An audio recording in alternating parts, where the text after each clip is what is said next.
Hi, ഞാൻ RJ Harichandran മഠം. ബഹുഭൂരിപക്ഷം പേർക്കും കുറച്ച് ധനമൊക്കെ ഉണ്ടാക്കണമെന്ന് ആഗ്രഹമുണ്ട്. പക്ഷേ അതിനു വേണ്ടിയിട്ട് ഇറങ്ങിത്തിരിക്കുമ്പോഴാണ് മനസ്സിലാകുന്നത് ഈ ധനമുണ്ടാക്കുക എന്നുള്ളത് അത്ര എളുപ്പമായിട്ടുള്ള കാര്യമൊന്നുമില്ല. പക്ഷേ അവർ ചുറ്റുപാടുകളിലൊന്ന് പരിശോധിച്ച് നോക്കുമ്പോൾ ഒട്ടേറെ പേർ ധനാഢ്യരായിട്ട് കാണപ്പെടുകയും ചെയ്യുന്നുണ്ട്. എന്തുകൊണ്ട് എനിക്ക് ധനമുണ്ടാക്കാൻ കഴിയുന്നില്ല എന്ന് ഇവർ നിരന്തരം ചിന്തിച്ചു നോക്കുന്നു. പക്ഷേ ഒരു ഉത്തരവും ഇവർക്ക് ലഭ്യമാകുന്നതുമില്ല. ശരിക്കും പറഞ്ഞാൽ ഒരു വ്യക്തിയെ സമ്പന്നനാക്കുന്നത് അതൊരു ഭാഗ്യത്തിൻ്റെ കടാക്ഷം മാത്രമായിട്ട് നമ്മൾ കരുതരുത്. അതിന് പിന്നിൽ ചില രഹസ്യങ്ങളും ഉണ്ട്. നമ്മൾ ധനാഢ്യരായ കുറേയധികം പേരെ ഒന്ന് പരിശോധിച്ച് നോക്കിയാൽ അവരുടെ ആ ധനം ഉണ്ടാക്കിയതിന് ഒരു പെട്ടെന്ന് എവിടെ നിന്നോ വീണ് കിട്ടിയ എന്തെങ്കിലും കൊണ്ട് അവർ ധനം സമ്പാദിച്ചതല്ല. കുറേയേറെ കാലഘട്ടത്തിലെ തുടർച്ചയായിട്ടുള്ള പരിശ്രമങ്ങൾക്കൊടുവിലാണ് അവർക്ക് ആ ധനാഢ്യൻ എന്ന് പറയുന്ന പദവിയിലേക്ക് എത്തിച്ചേരാൻ പറ്റിയത്. ഇതിൻ്റെ ഇടയിൽ ഇവർക്ക് പലതരത്തിലുള്ള പരാജയങ്ങളുണ്ടായിട്ടുണ്ട്. അവർ ചിലപ്പോൾ സർവം നശിച്ചു നിന്ന ചില സന്ദർഭങ്ങൾ വരെ ഉണ്ടായിട്ടുണ്ട്. പക്ഷേ അതിൽ നിന്നെല്ലാം പാഠങ്ങൾ ഉൾക്കൊണ്ട് അവർ ക്രമപ്രകാരം വളർന്ന് ഇന്ന് നമ്മൾ കാണുന്ന ആ പണക്കാരൻ എന്ന് പറയുന്ന മില്യനെയർ, ബില്യനെയർ എന്നൊക്കെ പറയുന്ന പദവിയിൽ എത്തിച്ചേർന്ന് നിൽക്കുകയാണ്.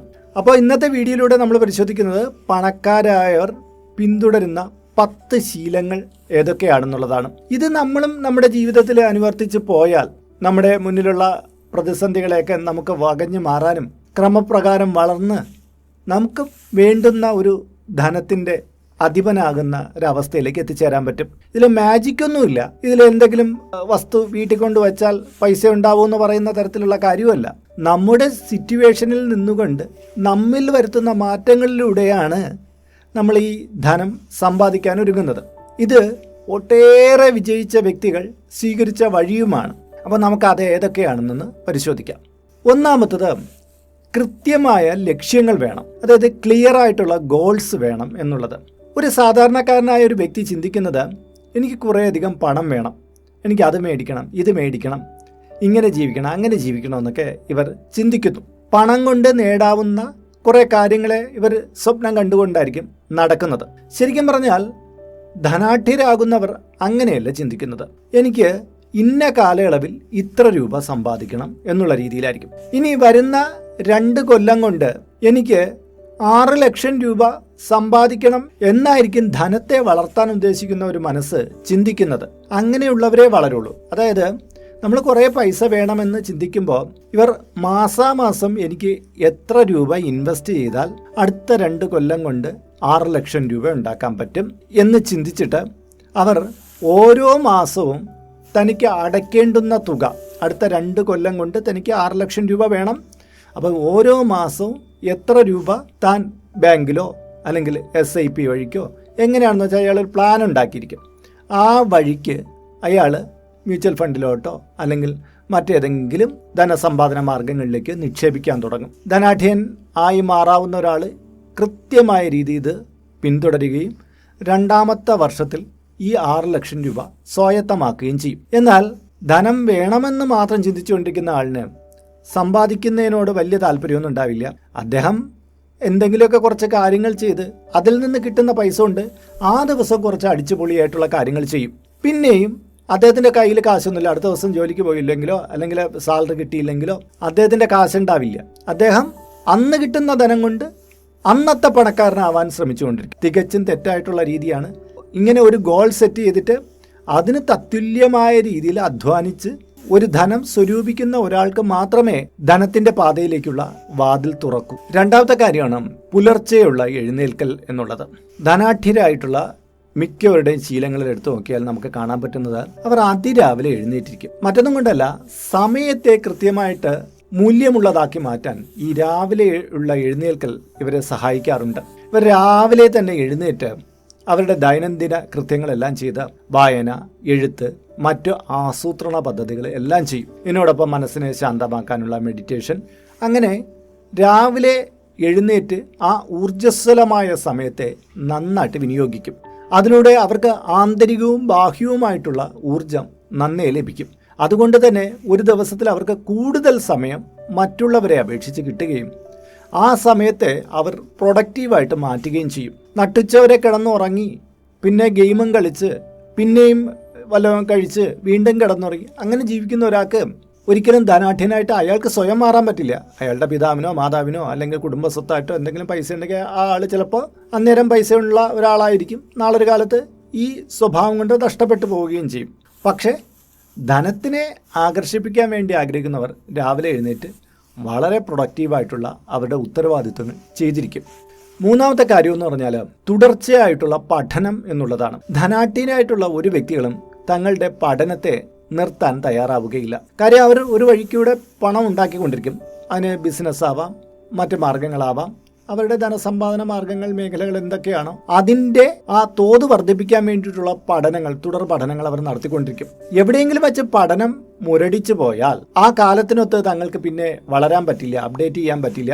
തങ്ങൾ ഈ കാലത്തിൻ്റെ ഒഴുക്കിൽ പിന്തള്ളപ്പെട്ടു പോകുമെന്ന് ഇവർക്കറിയാം. അതുകൊണ്ട് തന്നെ കൃത്യമായ പഠനവും ഹോംവർക്കും ഇവർ നടത്തിയിരിക്കും. പുതിയ പുതിയ പദ്ധതികൾ ഇവർ ആസൂത്രണം ചെയ്യും, അത് നടപ്പിൽ വരുത്തിക്കൊണ്ടിരിക്കും. അതുകൊണ്ട് തന്നെ ഇവർ പ്രായം എത്ര കഴിഞ്ഞാലും അവരുടെ മനസ്സെപ്പോഴും യങ്ങായിരിക്കും. അവർ ചെറുപ്പം എപ്പോഴും കാത്തു സൂക്ഷിക്കുന്നവരായിരിക്കും.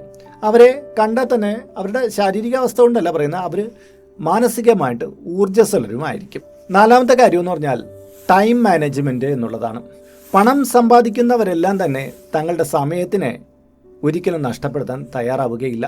അവർ മൊബൈലിൽ സ്ക്രോൾ ചെയ്തുകൊണ്ടിരിക്കുക അല്ലെങ്കിൽ മറ്റേതെങ്കിലും കാര്യങ്ങളിൽ ഇങ്ങനെ വെറുതെ നോക്കിക്കൊണ്ടിരിക്കുന്നതിന് പകരം അവർ പ്രൊഡക്റ്റീവായിട്ടുള്ള കാര്യങ്ങൾ ചെയ്യാൻ വേണ്ടിയിട്ട് ആ സമയത്തെ മാറ്റിവെക്കും. തങ്ങൾക്ക് ആവശ്യമുള്ള എൻ്റർടൈൻമെൻറ്റൊക്കെ അവർ നടത്തും. പക്ഷേ എപ്പോഴും എൻ്റർടൈൻമെൻ്റ് ആയിട്ടിരിക്കാൻ ഇവർ തയ്യാറാവുകയില്ല, അല്ലെങ്കിൽ എപ്പോഴും അലസമായിട്ടിരിക്കാനൊന്നും ഇവർ തയ്യാറാവുകയില്ല. മാസത്തിൽ 1-2 ദിവസമൊക്കെ ചിലപ്പോൾ ഇവരുടെ കാര്യത്തിന് വേണ്ടി റെസ്റ്റ് എടുത്തുന്നിരിക്കും. അതിലൊന്നും കുഴപ്പമില്ല, അങ്ങനെയൊക്കെ വേണം ജീവിതത്തിൽ. പക്ഷേ മറ്റുള്ള സമയം വെറുതെ മടിപിടിച്ച് അലസമായിട്ടിരിക്കില്ല. ഓരോ നിമിഷത്തിൻ്റെ മൂല്യവും ഇവർ മനസ്സിലാക്കി പ്രവർത്തിച്ചു കൊണ്ടേയിരിക്കും. അഞ്ചാമത്തെ കാര്യം എന്ന് പറഞ്ഞാൽ നെറ്റ്വർക്കിംഗ് എന്നുള്ളതാണ്. അതായത് ഇവർ പുതിയ ആൾക്കാരെ പരിചയപ്പെടുകയും പുതിയ ഓപ്പർച്യൂണിറ്റികൾ കണ്ടെത്തുകയും ചെയ്യും. ഇവർ പരിചയപ്പെടുന്നത് മൂല്യമുള്ള ആൾക്കാരായിരിക്കും, അല്ലാതെ വില കുറഞ്ഞ, സമയം നഷ്ടപ്പെടുത്തുന്ന, ജീവിതത്തിൽ വിജയിക്കാൻ യാതൊരു സാധ്യതയുമില്ലാത്ത ആൾക്കാരുമായിട്ടുള്ള ആ കൂട്ടുകെട്ടുകളിൽ ഒരിക്കലും ഇവർ കുടുങ്ങിക്കിടക്കാറില്ല. പകരം പ്രൊഡക്റ്റീവായിട്ടുള്ള, നല്ല ചിന്താഗതികളുള്ള, കൃത്യമായ രീതിയിൽ വളരാൻ സാധ്യതയുള്ള ആൾക്കാരെ ഇവർ കണ്ടെത്തുകയും ഇവർ അവരുടെ കൂടെ ജോയിൻ ചെയ്യുകയും തങ്ങൾക്ക് ഇത്രയും കാലം ഇല്ലാതിരുന്ന ചില കഴിവുകൾ കൂടുതലായിട്ട് ആർജിക്കുകയും ഒപ്പം വളരുകയും ചെയ്യുകയാണ് ചെയ്യുന്നത്. പ്രൊഡക്റ്റീവായിട്ടുള്ള ആൾക്കാർ ബാഡായിട്ടുള്ള നെറ്റ്വർക്കിൽ ഒരിക്കലും കുടുങ്ങിയില്ല.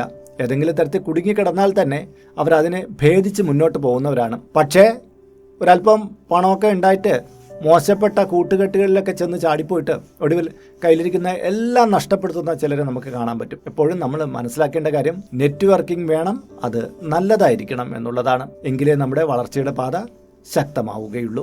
ആറാമത്തെ കാര്യം സേവിങ്സും ഇൻവെസ്റ്റ്മെൻറ്റും. പണക്കാരനാകാൻ ആഗ്രഹിക്കുന്ന ഒരു വ്യക്തി എപ്പോഴും തങ്ങളുടെ വരുമാനത്തെ ഇൻവെസ്റ്റ് ചെയ്യാനും ഒപ്പം തന്നെ സേവ് ചെയ്യാനും ശ്രമിച്ചുകൊണ്ടിരിക്കും. സേവ് ചെയ്യുക എന്ന് പറഞ്ഞാൽ അത് സുരക്ഷിതമായിട്ടുള്ള ഒരിടത്ത് നിക്ഷേപിക്കുകയാണ്.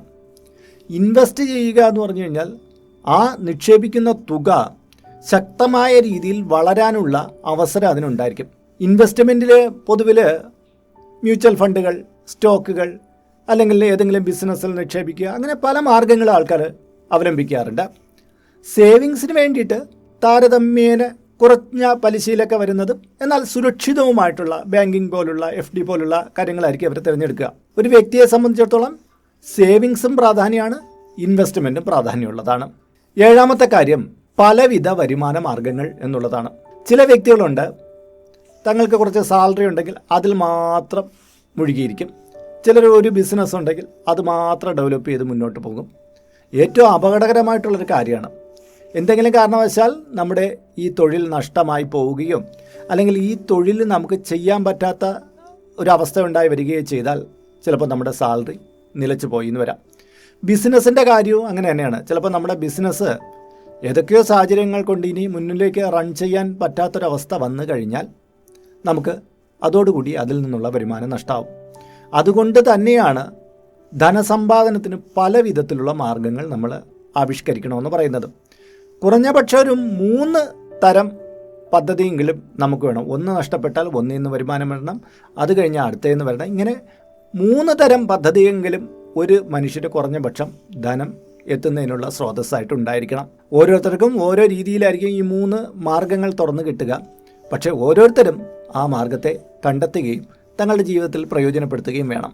8ാമത്തെ കാര്യം ആരോഗ്യത്തിന് പ്രാധാന്യം കൊടുക്കുക എന്നുള്ളതാണ്. ധനസമ്പാദനത്തിൻ്റെ കാര്യം പറയുമ്പോൾ ഏറ്റവും വലിയ ധനം എന്ന് പറയുന്ന ആരോഗ്യത്തെ നമ്മൾ നോക്കിയേ പറ്റുള്ളൂ. കാര്യം അനാരോഗ്യം സൃഷ്ടിച്ചുകൊണ്ട് നമ്മൾ പണം സമ്പാദിച്ചു കഴിഞ്ഞാൽ അത് നമുക്കൊന്നിനും തികയില്ല. കുറച്ചു കാലം കഴിയുമ്പോൾ തന്നെ അത് ആശുപത്രി വാസത്തിന് വേണ്ടിയിട്ടോ അല്ലെങ്കിൽ വേറെ എന്തെങ്കിലും കാര്യത്തിന് വേണ്ടിയിട്ടോ ചിലവഴിക്കേണ്ടി വരും. അതുകൊണ്ട് തന്നെ ചിട്ടയായ ഭക്ഷണം, നല്ല ഉറക്കം, നല്ല വ്യായാമം ഇവയെല്ലാം പണക്കാരുടെ ഒരു ശീലങ്ങളാണ്. അവർ കൃത്യമായിട്ട് അതിനെ ഫോളോ ചെയ്യും. എങ്കിൽ മാത്രമേ അവർ സമ്പാദിക്കുന്ന ധനം അവർക്ക് പ്രയോജനപ്രദമാവുകയുള്ളൂ. തന്നെ മറന്ന്, സ്വന്തം തടിയെ മറന്ന് ആരെങ്കിലും തിന്നാൻ ഇരുന്നു കഴിഞ്ഞാൽ അതോടുകൂടി അവൻ്റെ അവസ്ഥ ശോചനീയമായി മാറും. അതുകൊണ്ട് തന്നെ കൃത്യമായ ആരോഗ്യ പരിപാലനം ധനാഢ്യരാകാൻ തീരുമാനിച്ചിരിക്കുന്ന ഓരോ വ്യക്തിക്കും ഉണ്ടായിരിക്കണം. 9ാമത്തെ കാര്യം റിസ്ക് എടുക്കാൻ തയ്യാറാവുക എന്നുള്ളതാണ്. ഈ റിസ്ക് എടുക്കാൻ തയ്യാറാവുക എന്ന് പറഞ്ഞാൽ ഒരു എടുത്തുചാട്ടമല്ല. ഒരു ബിസിനസ്സിലേക്ക് ചിലർ പറയും ഞാൻ അങ്ങോട്ട് എടുത്തു ചാടി, പക്ഷേ കൈ പൊള്ളിപ്പോയി. ചിലർ പറയും ഞാൻ രണ്ടും കൽപ്പിച്ച് ഒന്നിലേക്ക് ഇറങ്ങി തിരിച്ചതാണ്, പിന്നെ എനിക്ക് അവിടുന്ന് വച്ചടി കയറ്റമായിരുന്നു എന്നുള്ള രീതി. ശരിക്കും പറഞ്ഞാൽ ഇത് രണ്ടും അബദ്ധപരമായിട്ടുള്ള ചിന്തയാണ്. നമ്മൾ റിസ്ക് എടുക്കുക എന്ന് പറഞ്ഞു കഴിഞ്ഞാൽ എല്ലാം മറന്ന് ഒന്നിലേക്ക് എടുത്ത് ചാടുക എന്നുള്ളതല്ല. പകരം നമുക്ക് എത്രത്തോളം റിസ്ക് എടുക്കാൻ കഴിവുണ്ടെന്ന് ആദ്യം നോക്കണം. അതായത് നമ്മുടെ ഇപ്പോൾ എത്ര മൂലധനമുണ്ട്, ഇതിൻ്റെ എത്ര ശതമാനം വരെ ഞാൻ കടന്നു കഴിഞ്ഞാൽ അതിൽ നിന്ന് നേട്ടമുണ്ടായില്ലെങ്കിലും എനിക്ക് പിടിച്ചു വയ്ക്കാൻ പറ്റും. ചിലപ്പോൾ നമ്മളൊരു ബിസിനസ്സിലേക്കോ മറ്റോ ഇറങ്ങിത്തിരിക്കുമ്പോൾ ചില നഷ്ടങ്ങളുണ്ടാകും, നമുക്ക് തിരിച്ചടികളുണ്ടാകും. ഈ തിരിച്ചടിയെ ഞാൻ എങ്ങനെ നേരിടും എന്നുള്ള കാര്യങ്ങളെല്ലാം ഒന്ന് കരുതി വച്ചിട്ട് വേണം ആ റിസ്ക്കിലേക്ക് ഇറങ്ങിത്തിരിക്കാൻ. ഒപ്പം നമ്മുടെ പ്രായവും കൂടെ കണക്കിലെടുക്കണം. ചെറുപ്പകാലത്ത് നമ്മൾ റിസ്ക് എടുത്തതുപോലെ ആയിരിക്കില്ല ഒരു പ്രായം കഴിഞ്ഞ് നമുക്ക് റിസ്ക് എടുക്കാൻ പറ്റുക. നമ്മുടെ കപ്പാസിറ്റി അനുസരിച്ച് വേണം നമ്മൾ റിസ്ക് എടുക്കാൻ. നമ്മളെ ചുറ്റി ആശ്രയിച്ചിരിക്കുന്ന വ്യക്തികളെയും നമ്മൾ പരിഗണിക്കേണ്ടതുണ്ട്. ഇല്ലെങ്കിൽ എല്ലാം കൂടെ കൊണ്ട് തകടം മറിഞ്ഞു പോകും. അപ്പോൾ 2 കണ്ണും പൂട്ടി എടുത്തൊരു ചാട്ടം എന്നുള്ളതല്ല റിസ്ക് എടുക്കുക എന്ന് പറയുന്നത്. പ്രായോഗിക തലത്തിൽ ചിന്തിച്ച് നമ്മുടെ റിസ്ക് മാനേജ്മെൻറ്റ് അളന്ന് അതിൽ നിന്നുകൊണ്ട് കോൺഫിഡൻസോടുകൂടി ശക്തമായി പ്രവർത്തിച്ച് മുന്നേറുക എന്നുള്ളതാണ് റിസ്ക് എടുക്കുക എന്നുള്ളതിന് നമ്മൾ ആധാരമായിട്ട് പറയുന്നത്. അതും വിജയത്തിൻ്റെ ഒരു മാനദണ്ഡമാണ്. അതായത് പണക്കാരായിട്ടുള്ളവർ പ്രധാനമായിട്ടും ചെയ്യുന്ന കാര്യം ഇതാണ്. 10ാമത്തെ കാര്യം ചിലവുകളെ നിയന്ത്രിക്കൽ എന്നുള്ളതാണ്. അതെ, നമ്മൾ പണക്കാരനായിട്ടുള്ള വ്യക്തിയെ കണ്ടറിയാം, അദ്ദേഹത്തിൻ്റെ ആഡംബരങ്ങൾക്ക് പ്രാധാന്യം കൊടുക്കുന്നൊരു വ്യക്തി ആയിരിക്കില്ല. പകരം അദ്ദേഹത്തിൻ്റെ ആ ആഡംബരം നമ്മൾ കാണുകയാണെങ്കിൽ അദ്ദേഹത്തിൻ്റെ മൂല്യത്തെ വളർത്താൻ വേണ്ടിയിട്ട് അദ്ദേഹം ഉപയോഗിക്കുന്നതാണ്. അല്ലാതെ അദ്ദേഹം കടം മറിച്ചിട്ടോ 4 ആൾ കാണട്ടെ എൻ്റെ കയ്യിൽ പൈസ ഇരിക്കുന്നുണ്ട്, ഇത് കണ്ട് എനിക്ക് ഒന്ന് അഭിമാന പുളകിതനാകണമെന്നുള്ള രീതിയിലൊന്നും അല്ല അദ്ദേഹം ചെയ്യുന്നത്. അദ്ദേഹം ഒരു വലിയ കാറ് മേടിക്കുകയാണെങ്കിൽ ഒരിടത്തേക്ക് ചെന്നിറങ്ങുമ്പോൾ ആ ബിസിനസ് ഡീൽ ചെയ്യുമ്പോൾ ആ വ്യക്തിക്ക് തോന്നണം ഇത്രയും വലിയ കാറിൽ വന്നിറങ്ങി ഇയാളുമായിട്ട് ഞാൻ ഈ ബിസിനസ് ചെയ്താൽ കൊള്ളാം എന്ന് ആ മറ്റേ പാർട്ടിക്ക് തോന്നണം. അതിന് വേണ്ടിയിട്ടാണ് അയാൾ ഇവിടെ ഒരു ആഡംബരം കാണിക്കുന്നത്. അയാൾ കയ്യിൽ കെട്ടിയിരിക്കുന്ന വില കൂടിയ വാച്ച്, അയാൾ ധരിക്കുന്ന കോട്ട്, സൂട്ട് എല്ലാം തന്നെ മറ്റുള്ളവരെ അസൂയപ്പെടുത്തുകയോ ഒപ്പം തന്നെ അവരിലേക്ക് ആകർഷണം കൊടുക്കുകയോ ചെയ്തിട്ട് തൻ്റെ വിപണി മൂല്യം കൂട്ടി തനിക്ക് ധനമുണ്ടാക്കാൻ വേണ്ടിയിട്ടാണ് ഇവർ ഈ ചെലവുകൾ ചെയ്യുന്നത്. എന്നാൽ സാധാരണക്കാരനായ ഒരു വ്യക്തിയാണെങ്കിൽ അയാൾക്ക് ഇത്രയും കൂടിയ കാറുണ്ടെങ്കിൽ ഇയാൾ ഇവിടുന്ന് EMI ഇട്ട് അത് മേടിക്കും.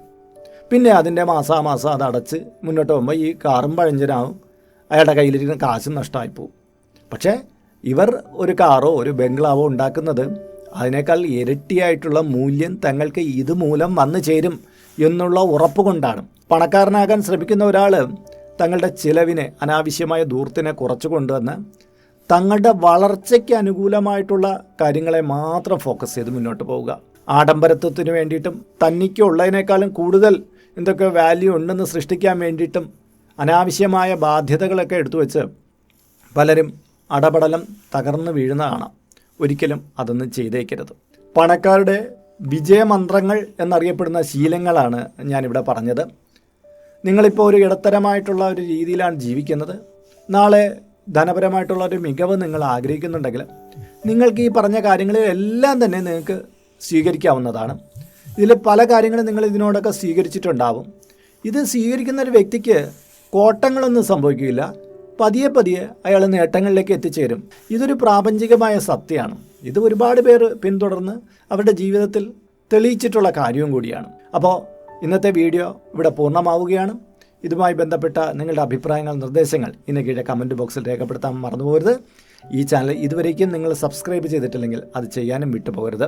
അപ്പോൾ മറ്റൊരു വീഡിയോയിൽ മറ്റൊരു ടോപ്പിക്കായിട്ട് വീണ്ടും കാണാം. അതുവരെയും ബൈ.